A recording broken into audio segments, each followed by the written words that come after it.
Canelo. I'm good. How are you? I'm great. I'm happy. Thank you, everybody, for Let's coming. I love you guys. I love you so much. I love my family, my friend who comes from so far, so just to support me. Thank you. Thank you so much. I love you. I love you all. You were much stronger in this fight, Canelo. When did you recognize it? Immediately? Huh? You were much stronger in this fight. When did you recognize it? No, I'm a strong fighter. All the time with all the fighters. I'm a strong man. This Canelo, nobody can beat this Canelo. You made it a point throughout the fight tonight to go to the body. Yeah. Why did you concentrate so much on the body this evening? We work for that. We work to work in the body. We know he's a great fighter. He knows how to move in the ring, and we work that in the gym for 3 months. For 3 months in the mountain, without my family, without everything. But I still love boxing. I love boxing so fucking much. Why? Explain to the fans what it is you love. Boxing is my life. Boxing makes me the person I am today. Boxing in my life. That's why I love so much boxing. And I love boxing that much because of my fans too. Thank you. Boxing loves you.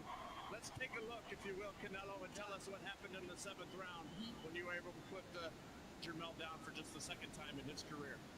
You know, I work all the fight to go in the body, and then I change the punch, and that's what happened. When you change the punch, everything gone along. And then he goes down to the knee. Yeah. Were you disappointed? No knockout tonight. No. I feel great. I think that's why we fight 12 rounds, right? If I don't get that knockout, I get 2 rounds to show I'm the best, right? I'm the better fighter. That's why it's 12 rounds to show who's better. You said you weren't yourself in the last 2 fights. Were you yourself tonight? Yeah.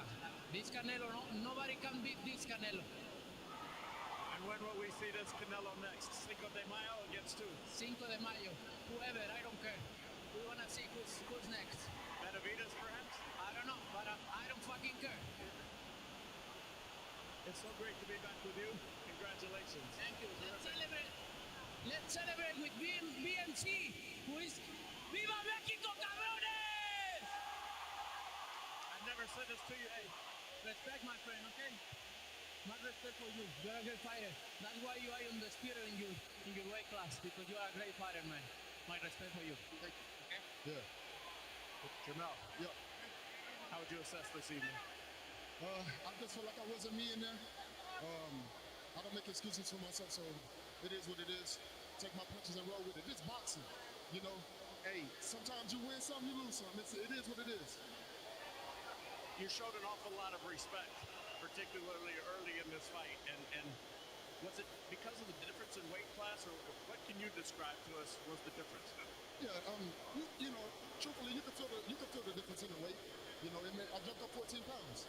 You know, I'm not disputing in my weight division, so hey, I'm daring to be great right now. And so, hey, you fall short sometimes, but you gotta just keep on pushing. Hey, my road don't stop right here. You took the risk. Will you now go back to 154? Absolutely. I think this morning I weighed like 172, 173. So I'll grandfather myself into this shit. It is what it is. Like I said, I'm proud of myself. He ain't knocked me out. He knocked all the other guards out. He hit me with some hard shots. I felt like I got mine off, but you know, hey, Give it on. And would it be Tim Tszyu next, perhaps? It's tough. I guess Mendoza, whoever I got to fight. I'm down to fight whoever. You know, hey, I want to fight Terrence Crawford. Fuck that. I can fight Terrence Crawford at my weight division. Yeah. All right. Yeah, I know he's somewhere around the joint. Yeah. I'll fight Terrence Crawford. Yeah. Never fight Earl Smith, so whatever they got going on, get that out the way. I'm waiting. I'm about to get back right in training. Tell them don't worry about it. Jermell, we appreciate your time. Thank you. Respect. Thank you. Same here. Back to you, Marlon. All right, Jim, thank you very much. Plenty. I don't want to hear none of that, man. This to me, man, and I'm a boxing head, man. Charlo with all that bull, man. This was a payday, man. He didn't. This wasn't a fight where he seriously attempted to try to do something with Charlo, with Canelo. You could tell Canelo gave him a clinic. It was more like an expensive sparring session that you seen where Canelo dominated from round 1 to round 12. You talking about the guy didn't knock him out. I mean, you stuck your head in his armpit. I don't know how many times in the damn fight is ridiculous. And then, of course, what he does, he gonna scurry right back to where he can't come from. He had no belts up, and I'm gonna be honest with you. I lost some respect with him because all this tough talking he doing after the fight is over with. Where the hell was that at during the damn fight? What was your tough talking in looking like a scared puppy running around there against Canelo? But when the fight is over with, you got your payday, you calling out Crawford, and Crawford just gonna beat you like Canelo did. You know, I lost a lot of respect on this one for this dude because all that tough talking to get the fight, and then you shrink in the face of the competition. It wasn't even a respectable loss. He didn't knock you out. He knocked you down. And I think the reason why, because if Canelo really wanted to put Charlo down, he could have did it. He could have flattened him if he wanted to. He could have got him out of there. He pulled off the break. Canelo, I've seen a lot of Canelo fights, and if Canelo wanted you out of there, he would have got you out of there. That's the only reason why he didn't get knocked out by Canelo Alvarez, because Canelo didn't press it. He didn't press for the knockout. So at the end of the day, man, all my family members out there that spent $80 or how much they wanted or how much it cost to put money in his pockets a night, man, I would tell y'all to request a damn refund if you can, man. Because this wasn't worth no $80 or how much whatever the hell it was. It wasn't worth it to watch Charlo spar with Canelo Alvarez, and Canelo Alvarez just beat the shit out of him all through the fight, run him around. He's scared, don't want to let his hands go, was scared of counter punching.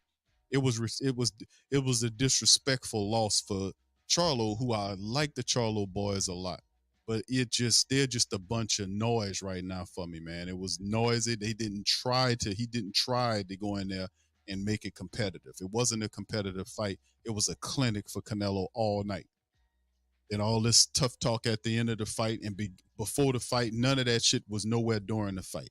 He didn't do none of that against Canelo. He was scared in the ring against Canelo Alvarez. He was scared to exchange with Canelo Alvarez in the ring. Even when the rounds counted, he was scared and scurried in the face of Canelo with all that tough talk at the end, cussing and challenging Crawford, who would just beat him the same way. So in the end, man, let me get on up out of here, man. This is a disrespectful loss in my book. I don't like what I've seen. If you spent $89, I don't know how much it was, but please try to request to get your money back, because this was some BS, man, tonight. This type of stuff I hate for the game of boxing. I really do hate for the game of boxing because people spend their hard-earned money for this type of fight. It's not worth it, family. This was awful, awful fight. Canelo just beat this guy from start to finish, wasn't even competitive.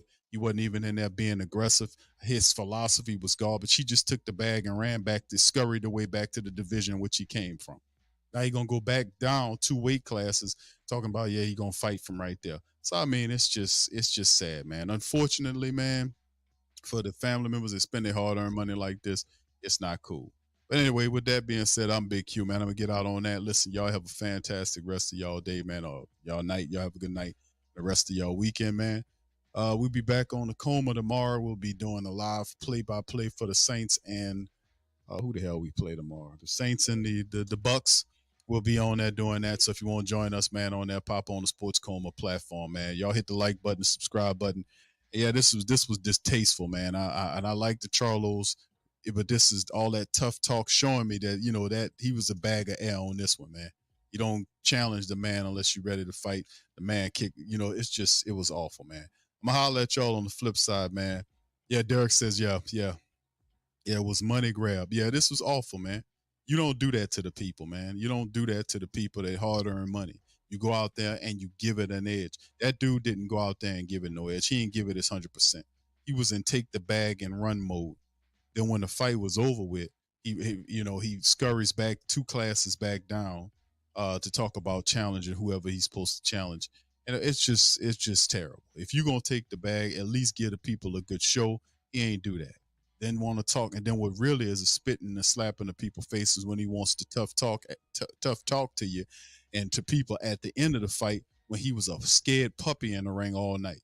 So it's just sad, man. We just do, it's just what it is, man. So shit, I ain't pay for it. But anyway, listen, I'll holler at y'all on the flip side. Much love to the fam, and I'm out.